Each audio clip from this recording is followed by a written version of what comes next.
Look at this landscape. This is Nevada, the driest state in the entire United States.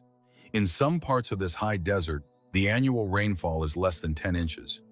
That is officially drier than large swaths of the Sahara Desert. Back in 1989, if you stood on the banks of Suzie Creek, you wouldn't find water. You'd find a skeleton creek, a dry, dusty trench of gravel and death. The land was so parched that even the weeds had given up. But then, a group of scientists decided to perform an experiment that many called biological insanity. They didn't bring in heavy machinery. They didn't build a multi-million-dollar concrete dam. Instead, they opened a crate and released 5 beavers, 5 buck-toothed rodents, weighing about 40 pounds each, into a wasteland where even the willow trees had died. The experts laughed. The engineers scoffed. They said these animals would be dead or gone within a week. But exactly 1 year later, those 5 beavers had done something that human engineering couldn't achieve in a century. They built a miracle. Today, we're going to look at the insane results of the Suzie Creek project. How 5 engineers with tails turned a desert into a thriving oasis, saved an entire ranching community from bankruptcy, and provided the world with a blueprint for surviving the next great drought. Welcome to the Beaver Revolution. To understand the miracle, you first have to understand the tragedy. In the late 1980s, Suzie Creek was a warning sign for the future of the American West. It wasn't just dry, it was incised. In hydrology, incision is a death sentence for a stream. Because the banks had been overgrazed by cattle and the beavers had been trapped out for their fur over a century ago, there was nothing to slow the water down. When the rare desert rains did come, the water didn't soak in. It acted like a high-pressure fire hose, carving a deep, narrow trench into the earth. Think of the landscape like a giant sponge that has been baked in the sun until it's as hard as a brick. When you pour water on a hard brick, it just runs off the sides. That was Suzie Creek. The water was flushed out of the system within hours, leaving the land thirstier than before. By 1989, the water table had dropped so low that the roots of the willow trees, the primary food and building material for beavers, could no longer reach it. The trees died. When the trees died, the shade disappeared. Without shade, the few puddles that remained reached temperatures of over 90 degrees Fahrenheit. It was a thermal death trap for the Lahontan cutthroat trout, a rare native fish that was on the brink of extinction. The local ranchers were desperate. John Griggs, whose family had ranched this land for generations, saw his heritage disappearing into the dust. He was spending thousands of dollars hauling water in tanks just to keep his calves alive. The official solution from the government at the time was to build massive concrete check dams. But there was a problem: cost. To fix just 1 mile of Suzie Creek using traditional engineering would cost upwards of $50,000 to $100,000. And in a desert flash flood, those concrete dams often crack or get outflanked by the water, becoming useless piles of rubble within a few seasons. This is where Carol Evans, a biologist for the Bureau of Land Management, stepped in with a radical idea. She didn't want more concrete. She wanted soft engineering. She realized that the American West wasn't actually a desert by nature. It was a beaver-crafted wetland that had been broken by humans. Before European settlers arrived, North America was a sponge continent. There were hundreds of millions of beavers. Every tiny stream had a series of dams. These dams acted like a giant slow-motion button for the entire continent's water cycle. But by the early 1900s, we had trapped them to near extinction to make top hats for gentlemen in London and New York. When the beavers died, the dams broke. When the dams broke, the water left. We essentially unplugged the bathtub of the American West and wondered why the land was drying up. Carol Evans convinced John Griggs to try something different. Instead of fighting the beavers, they would invite them back. But Suzie Creek was so degraded that a beaver couldn't even survive there. There was no food and no deep water to hide from coyotes. They started with a rest period. They moved the cattle off the riparian zone, the area next to the water, during the growing season. This allowed the few remaining willow stumps to sprout. It took years of patience. Critics called it lazy ranching. They said Griggs was wasting good grazing land for the sake of a few twigs. But then, in the early 90s, the willows reached a critical mass. They were tall enough and thick enough to sustain life. And that's when the 5 pioneers arrived. Whether they were relocated by the BLM or moved in from a neighboring watershed, 5 beavers set foot on the parched gravel of Suzie Creek. They were small, they were outnumbered by the vastness of the desert, and they were the only hope for an entire ecosystem. What happened next wasn't just a comeback, it was a biological explosion that would eventually be visible from space. When those 5 beavers began their work on Suzie Creek, they didn't have a blueprint, a permit, or a budget. But they had something better: instinctive engineering. A beaver is a keystone species, but more specifically, it is a hydraulic architect. Their entire life mission is to create deep water where they can feel safe from predators like mountain lions and coyotes. To do this in a desert, they had to solve a problem that baffles human engineers. How do you stop a flash flood with nothing but sticks and mud? The insane secret lies in permeability. When humans build a dam, we build it to be rigid. We use concrete and steel to create a wall. But in a desert, a wall is a liability. When a wall meets a massive surge of water, it eventually snaps. The beavers, however, build leaky dams. Their structures are woven, not poured. They use beaver rebar willow branches that can bend and flex under pressure. When a flood hits a beaver dam, the water doesn't smash against it. It filters through it. The dam slows the velocity of the water from a destructive gallop to a gentle walk. This is where the real magic happens. As the water slows down, it loses the energy required to carry silt and gravel. That sediment drops to the bottom. Over the course of just a few seasons, the beavers at Suzie Creek managed to raise the entire floor of the creek bed by several feet. They were literally filling in the V-shaped scar that had been bleeding the land dry for a century, and they did it for free. If the BLM had tried to haul in that much sediment using dump trucks, it would have cost millions. The beavers just sat back and let the gravity of the river do the work for them. They were passive engineers, using the river's own energy to heal the river's wounds. Now, if you look at a beaver pond, you see a nice pool of water, maybe an acre or two. It looks pretty, but you might think, that's not enough to save a desert. And you'd be right if you only looked at the surface. The true insane power of the beaver is what scientists call the water battery.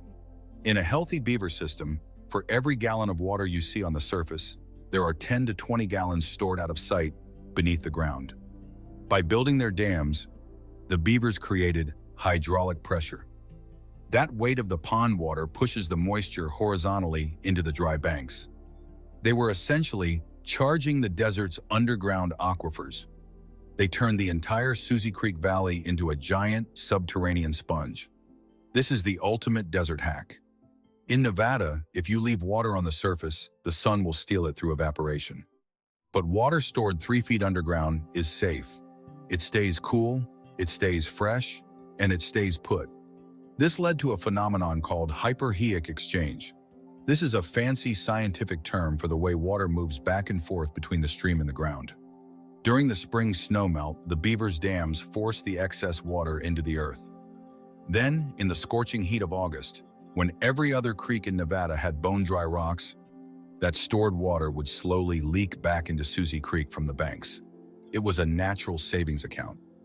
The beavers were banking the spring floods and withdrawing the water in the summer, when the cows and the fish needed it most. But there's a biological twist. This underground water movement creates natural air conditioning. As the cool groundwater seeps back into the pond, it lowers the water temperature by as much as 10 degrees Fahrenheit. For the Lahontan cutthroat trout, this was the difference between life and death. While neighboring streams were reaching 80 or 90 degrees, literally boiling the fish alive, Suzie Creek stayed a crisp, cool 65 degrees. The beavers weren't just building dams, they were building climate shelters for species that had nowhere else to go. By the mid-2000s, the 5 original beavers had multiplied. They had built dozens of dams. The skeleton creek was gone. In its place was a winding, pulsing artery of life. But the real test, the insane proof of their power, was about to come in the form of the worst drought in Nevada's recorded history. In 2013, the state of Nevada faced a black swan event. It was the peak of a multi-year drought so severe that it shattered records dating back to the 1800s. Across the Great Basin, the earth didn't just dry up, it died. Springs that had flowed for a century stopped. Massive ranches had to sell off their entire herds because there simply wasn't a drop of water to be found. This was the final exam for the Suzie Creek beavers. If their dams were just shallow piles of sticks, the water would have evaporated in months. But remember the water battery we talked about?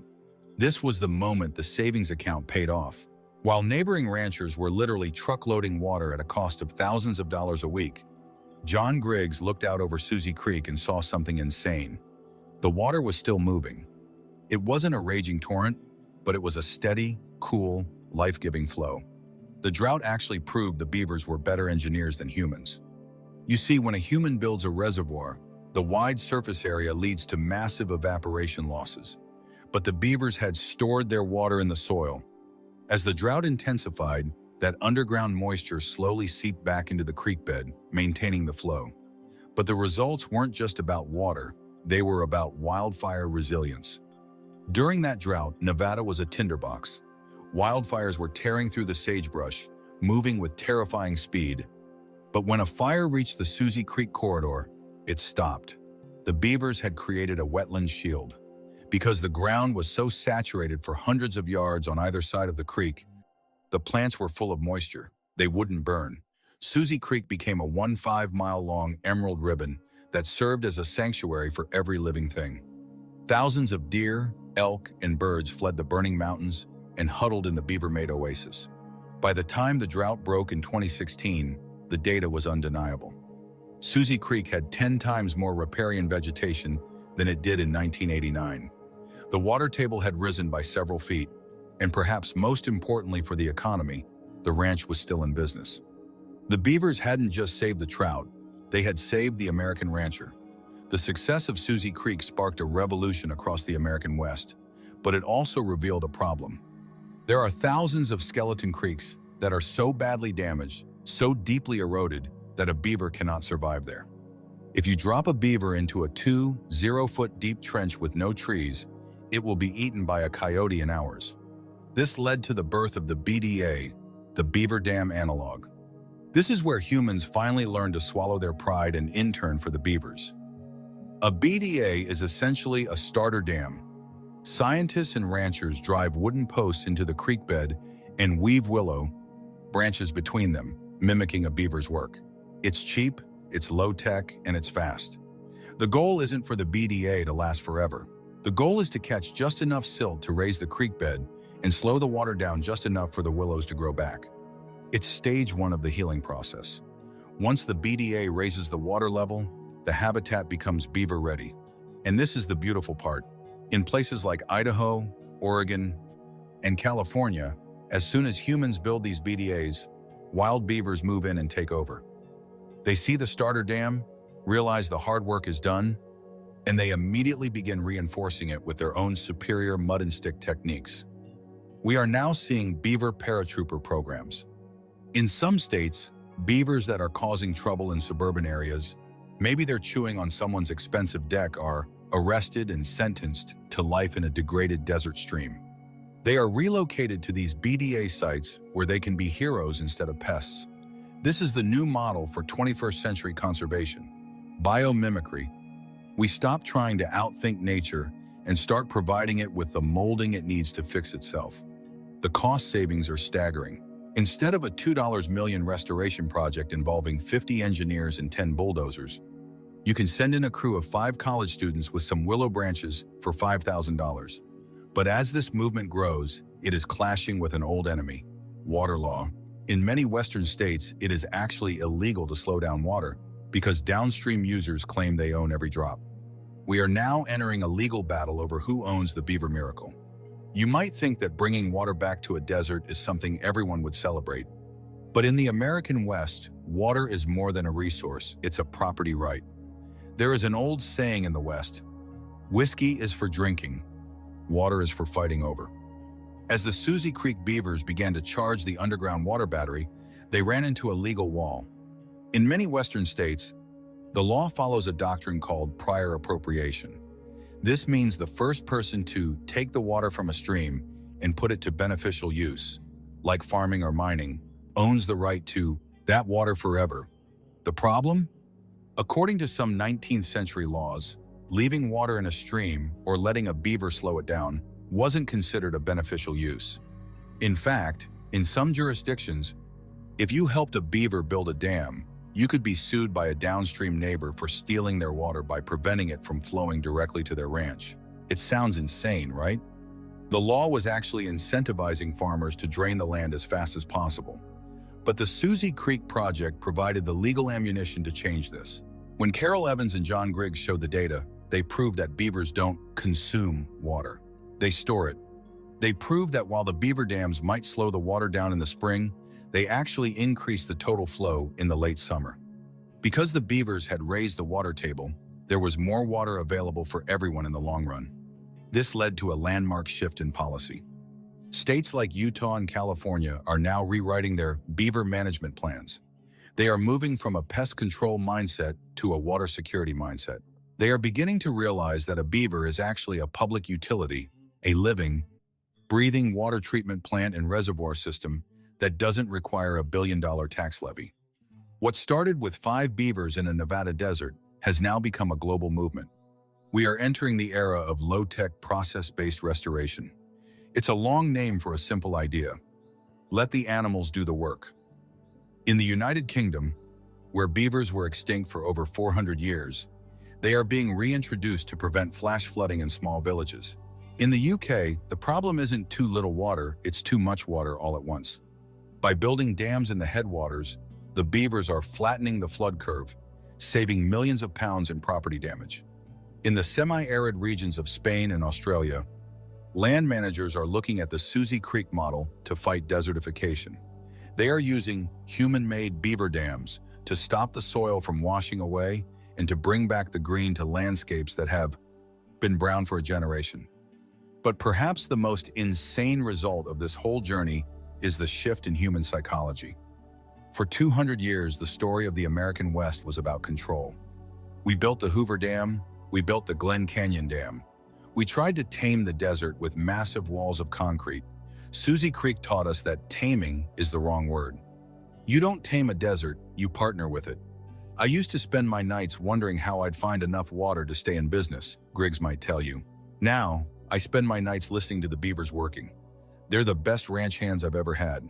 They don't complain, they don't send me a bill, and they've done more for this land than any tractor I ever bought. $1 million concrete dam is a single-purpose tool. It holds water, that's it. But a beaver dam is a multi-tool.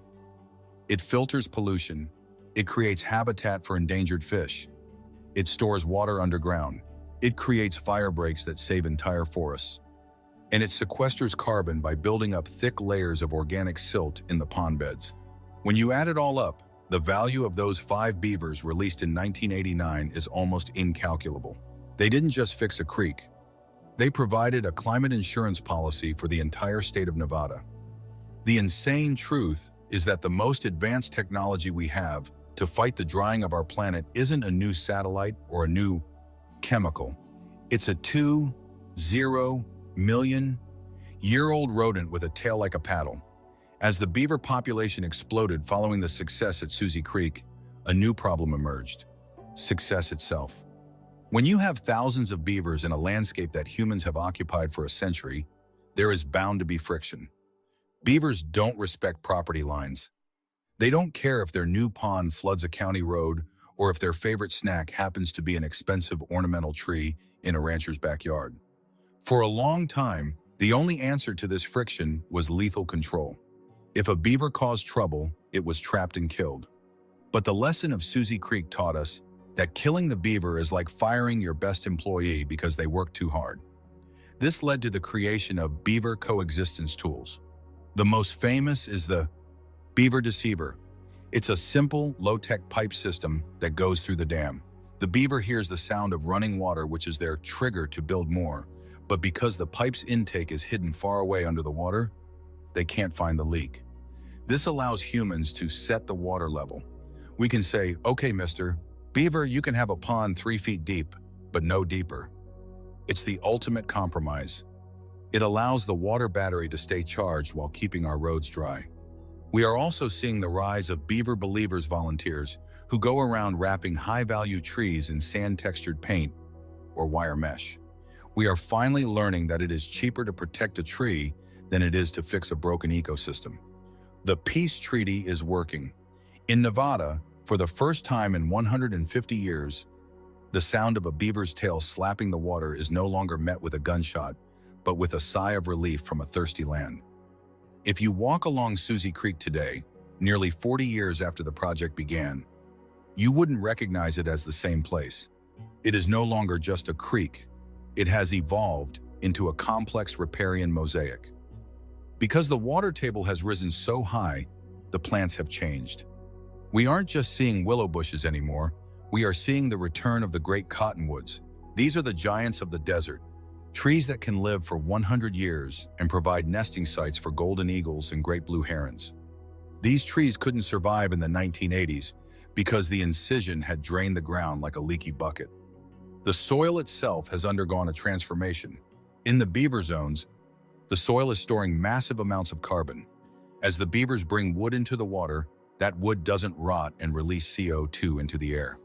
Instead, it gets buried in the silt, essentially locking the carbon underground for centuries. Scientists now estimate that beaver-managed wetlands can store more carbon per acre than many types of forests. The 5 beavers released at Suzie Creek didn't just fix the water, they joined the global fight against climate change. And then there are the fish. The Lahontan cutthroat trout, a fish that is a living relic of the ancient Lake Lahontan from the last ice age, is thriving. Suzie Creek has become one of the most important strongholds for this species. In a world where most cold-water fish are losing their habitat to rising temperatures, the beavers have built them a fortress. What is the ultimate lesson of the 5 beaver experiment? It's not just about hydrology or biology, it's about humility. For 2 centuries, our relationship with the earth was based on the idea that we were the architects. We thought we were the only species capable of designing a landscape. We looked at the desert and saw a problem that needed to be solved with pumps, pipes, and concrete. But the beavers of Suzie Creek proved that we are not the only architects. In fact, we might not even be the best ones. A beaver doesn't have a PhD, it doesn't have a GPS, it doesn't have a permit from the Bureau of Land Management, but it has 20 million years of data hardwired into its brain. It knows exactly where the water wants to go. It knows exactly how to hold the soil together. When we released those 5 beavers, we weren't just releasing animals. We were reinstalling the software of the planet. We were putting the brain back into the river. The insane results happened only because we had the courage to step back and say, we don't know everything. We surrendered our control to a creature that works for willow sticks and mud. And in return, that creature gave us back our future. Today, Suzie Creek is more than a success story. It is a message. It tells us that no matter how broken a landscape looks, no matter how dry, how eroded, or how dead nature still has the blueprints for a comeback. If 5 beavers can turn a desert drier than the Sahara into a thriving oasis in the middle of a historic drought, imagine what we could do if we scaled this idea to the entire planet. We are standing at a crossroads. We can continue to spend billions on hard infrastructure that cracks and fails, or we can invest in the soft revolution. We can hire the beavers, the bison, and the birds. We can become the junior partners in the restoration of our own home. If you want to see more insane transformations, from the return of the wolves in Yellowstone to the forest makers of the Amazon, hit that like button and subscribe to The Ultimate Reveal. Thanks for watching, and see you in the next one.